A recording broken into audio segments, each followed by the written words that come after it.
C'est parti. Alors nous allons essayer de voir les Hilou Nishmat, tout ce qu'on a évoqué maintenant. Et la question suivante, quelqu'un a posé la question Motsei Shabbat. Est-ce que, il dit que l'un de ses enfants avait des poux, et la question, ça va, on peut parler de ça? La question était, est-ce qu'on a le droit, la maman a le droit d'enlever les poux, de retirer les poux pendant Shabbat? Alors sa question, je vous la formule, est-ce qu'il y a une chéla de Borer?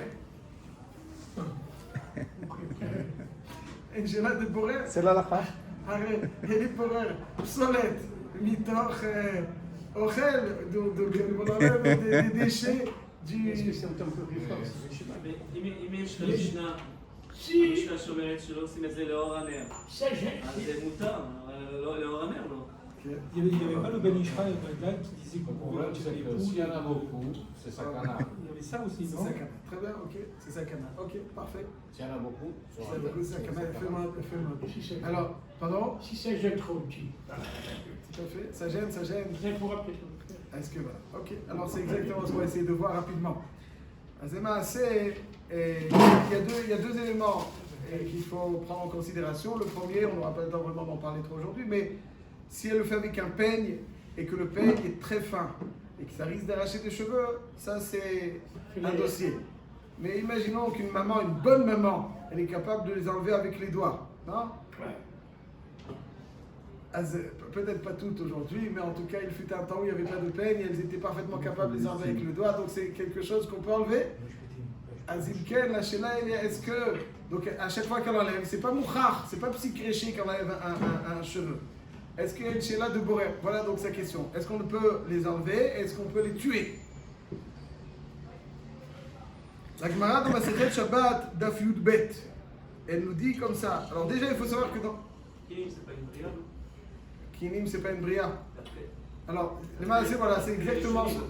Alors, dans les Tanaïm, il y a l'avis de Rabbi Eliezer qui est mouva dans Shabbat Yudbet Amud Aleph, et je vous le dis, Amar Rabbi Eliezer, Haoreg Kina Beshabbat, Kilu Horeg Gamal. Comme ça dit Rabbi Eliezer. Rabbi Eliezer, que celui qui tue un pou Shabbat, Rabbi Eliezer, j'ai pas dit la halakha, il faut connaître la Gemara. Celui qui tue un pou Shabbat est l'équivalent de quelqu'un qui tue un chameau. Comme ça il dit Rabbi Eliezer. Rabbi Eliezer. Pourquoi? Parce que c'est Netilat Neshama. Ça c'est la chita de Rabbi Eliezer. Rabbi Eliezer me fourrage. Aorek Kida Beshabbat qui aurait Gamal. Mais la halakha n'est pas comme Rabbi Eliezer. Tanu Rabbanan, nous dit la Gemara. En Polin Birshut Arabim Mipnei Akavod. Alors, Baruch Hashem, aujourd'hui nous sommes dans une situation d'hygiène parfaite. Baruch Hashem, d'où la Shem Kitov. À l'époque, il y avait dans les vêtements des petites, je ne sais quoi. Des mythes. Non, je pense pas que des mythes. Il y avait toutes sortes de... Ouais, c'est marqué une fois. Alors, En Polin Birshut Arabim Mipnei Akavod. Ça veut dire, donc, si tu veux nettoyer ton vêtement et enlever certaines choses, ne le fais pas devant tout le monde, à l'égard des autres. Mipnei Akavod, ça va les dégoûter.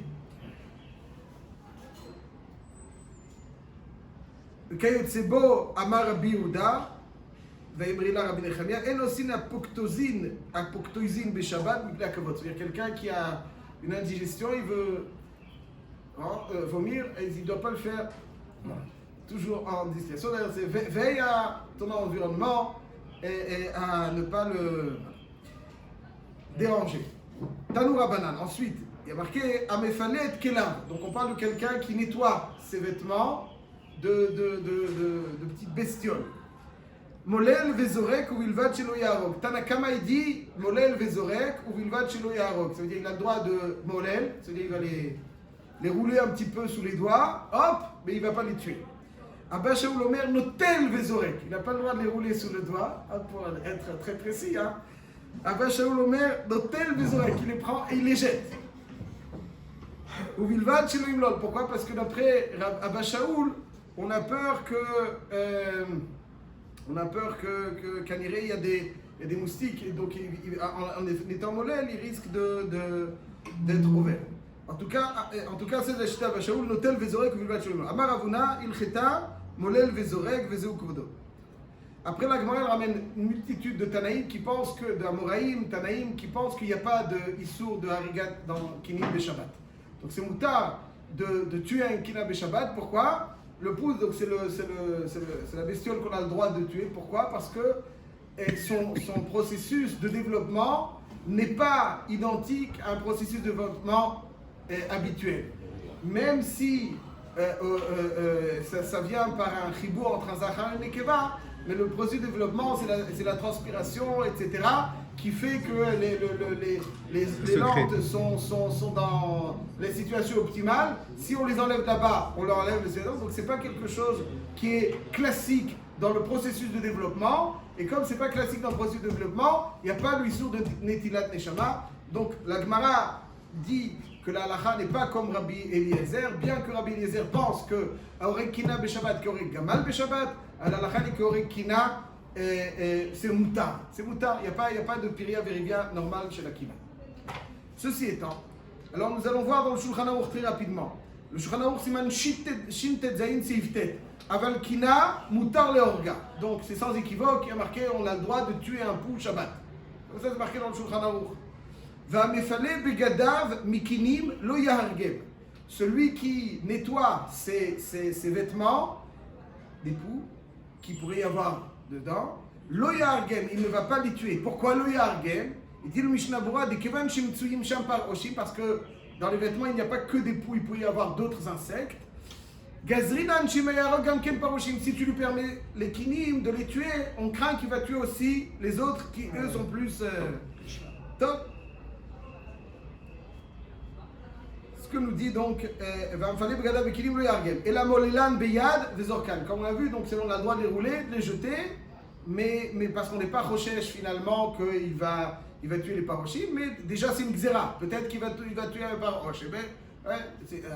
Et dire qu'il n'a pas le droit de les rouler parce que peut-être qu'il va les tuer. Même s'il les tue, c'est Issur B'Shou Paroche, ça n'est pas un gozer ad kedeka. C'est pour ça que le premier Tana, lui, vraisemblablement pense comme Rabbi Eliezer que tuer un poussé à sourd. Donc c'est pour ça qu'il dit tu le jettes. Mais le deuxième Tana qui dit qu'on a le droit, Molelan, il pense que c'est des Rabbanan. Et comme c'est des Rabbanan, on a le droit de le donner. Pourquoi? Parce que déjà de rouler, comme il dit. Pourquoi? Parce que ça déjà c'est un chachash qui va le tuer, même s'il le tue, c'est moutard. C'est causé tout pas, c'est xéra, c'est pour ça que c'est moutard, comme c'est posé que le Shulchan Aruch, comme c'est marqué dans la Gemara. Et les moustiques? Le moustique, ça non. Ça est marqué par Hoche, c'est assaut. Il y a une différence entre les poules et les moustiques. Donc, il faudra. On se l'expliquer. Alors, il faut bien l'expliquer. Ça, Bezrat Hashem, les nerfs demain, si vous voulez, on en parlera. Quand on voit un moustique se dire, on a le droit de le tuer ou pas. Alors, ça, c'est. Lui, Neder, on en parlera. Mais en tout cas, on va essayer pour l'instant, aujourd'hui, se focaliser sur les poux. Amefale Rocho, Moutar les organes. Donc, quand est-ce qu'on nous dit que si quelqu'un il prend les poux, il n'a pas le droit de les tuer parce qu'on est gozer à tout par roche? C'est uniquement dans les vêtements. Mais dans les cheveux, Moutar les organes. Donc, on a le droit de les enlever et on a le droit de les tuer. Ça, c'est marqué donc sans équivoque dans le Shulchan Aruch qu'on a le droit d'enlever les poux Shabbat et de les tuer. Donc, si un enfant a du mal, sans rentrer dans la considération de Tolesh, en tout cas, prendre les poux, c'est marqué Meforash, c'est Moutar. Chav, alors il demande, si on dit ça, alors pourquoi il n'y a pas Borer? Pourquoi il n'y a pas Borer? C'est une question un peu intéressante. Mais en fait, il n'y a pas Borer. Déjà, il faut comprendre, on va essayer d'expliquer pourquoi. Pourquoi? Il n'y a pas de tri ici. Imaginons que vous faites ça, imaginons, je donne un exemple, imaginons que dans votre verre de vin, il y a un petit pou. Est-ce qu'on a le droit de l'enlever le pou? Avec un peu de vin. Avec un peu de vin, Hazak, avec un peu de vin. Mais sans vin, non. Alors, le Shoel, il va poser la question. Vous avez ramené déjà là-bas la chita du Maritat. C'est vrai. Mais Déjà là-bas, déjà comme ça. Marana Chazonish. Ça. C'est vrai, ça va. Mais cette Samara, elle n'est pas chérette ici. Elle flotte pas. Il faut aller le chercher au fond. Pourquoi il n'y aurait pas les chaînettes de Borer? Il est métaken quelque chose. Voilà. J'entends, je vais expliquer ce que vous dites. Les maasé, alors j'apporte peut-être encore un autre élément. Il est marqué dans Siman Shinbet, sauf Seif Aleph, il est marqué Moutar l'assir anotsot min hameged beshabbat. Quelqu'un qui a une petite saleté donc sur son beged qui est superficielle, il a le droit de l'enlever.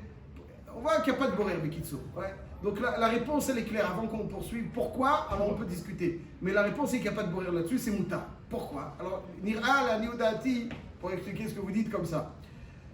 C'est que est-ce que Bichlal il y a borer dans quelque chose qui n'est pas du ochel? Est-ce qu'il y a borer dans quelque chose? Est-ce qu'on voit le concept de borer dans quelque chose qui n'est pas du ochel? Il est marqué le Minchat Chinour. Oui, puisqu'il y en a qui disent que pour les fourchettes et les Voilà, très bien. Alors dans la Gemara, dans Faïn Dalet Amoudbet, il y a marqué que. Mousquin. Hein? Leur Samar, il pense qu'il y a pas borer. Dans quoi? Dans les Kélim. Dans les Kélim. Je vois le Kélim. Et quelque chose qui n'est pas ochel pour l'instant. Vous dites qu'il n'est pas borer parce que Chasser Bachem Ta'arovet. C'est ça leur Samer, n'est-ce pas? Ouais, je ne parle pas de Shem Ta'arovet. Lui, il y a Ken Sheher Shem Ta'arovet. Est-ce que Shayach est borer dans quelque chose qui n'est pas du ochel? Est-ce que le concept de borer? Oui. Réponse, il dit, il y a marqué quelqu'un qui fait un chavit et qui a l'intention de faire un. Et donc il va enlever du sable, des gravillons, pour réunir tous ces gravillons en faire quelque chose. Il y a borer. On voit, donc quand il y a un mélange, quand il y a un shem ta'arovet, il y a oui.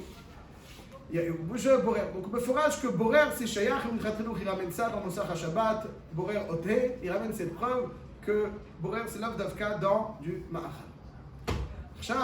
Par exemple, pour revenir à ce que vous disiez, si j'ai des couteaux, des fourchettes mélangées et que je souhaite les séparer, chacun, les couteaux d'un côté, évidemment, le soir, pas pour les utiliser tout de suite, et les fourchettes à l'autre côté, c'est une grande chéla, c'est pas simple du tout.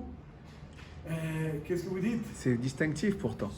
C'est distinctif pourtant. Je sais qu'il y a des Talmidim des Chazanouch qui pensent que quoi? Que c'est moutar? J'entends, c'est pour ça que je dis que Rav Ovadia Yosef ici dit que c'est moutar. Aval yesh le palpel bainyan, parce que. Sinon, c'est quoi l'obsolète? Il n'y a pas d'obsolète. Voilà, il n'y a pas d'obsolète. Ah, ça, c'est la sphère du Pri Megadim que vous dites, M. Cohen, Chazak. Le Pri Megadim, il dit qu'il n'y a pas d'obsolète. Aval le Biur Alacha, il dit que le din de Borer n'est pas simplement quand il y a d'obsolète, c'est tikkun, akli. C'est-à-dire que maintenant, avant j'avais mélangé, maintenant j'ai. Mais toukan, donc c'est pas un din d'avka dans tikkun, c'est ça le yisod. Le yisod c'est tikkun aochel. Ça c'est le yisod, tikkun aochel, tikkun akli. Le kli est beaucoup plus accessible. Alors Rav Yosef, il a plusieurs tsiroufim. Alors si on dit que c'est pas une tarovet, c'est pas une tarovet. Aval, si j'ai des petites cuillères, des petites fourchettes, etc. Pas évident. Et donc, Al-Kol Panim, le bureau Alacha, il nous quête que c'est prendre toutes les fourchettes d'un côté, toutes les cuillères de l'autre. Il ne parle pas de cuillères, le bureau Alacha, il parle de. Je donne un exemple. Il parle des pistaches et des amandes. Si je prends quelqu'un, il a la pistache et les amandes mélangées. Et il veut les pistaches séparées, les amandes séparées pour manger demain. Alors ça, c'est une schéma de bourrer. Gamour, pourquoi? Parce qu'il n'y a pas d'ochel, il n'y a pas d'obsolète. Enfin, les pistaches ne sont pas métoucanotes quand elles sont mélangées. Maintenant, elles sont métoucanotes. La même chose dans les fourchettes et les cuillères aussi. Il y a un set comme ça. C'est pour ça que certains le permettent, mais d'autres s'abstiennent de le faire.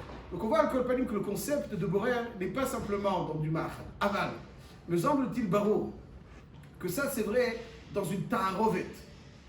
Quand il y a un mélange, je suis metaken, le mélange et pogem, l'accessibilité, et en triant, ça devient plus accessible, ça devient un tikkun. Alors lorsque la chose est claire et qu'elle est nette, elle n'est pas mais au rêvet, mais il y a un psolète dessus, ça c'est shayach davka dans ochel. Ça c'est dans ochel, parce que là, imaginons que il y a nettoyer et trier. Nettoyer, c'est pas borer. C'est-à-dire, nettoyer du ochel, c'est lui donner le shem ochel.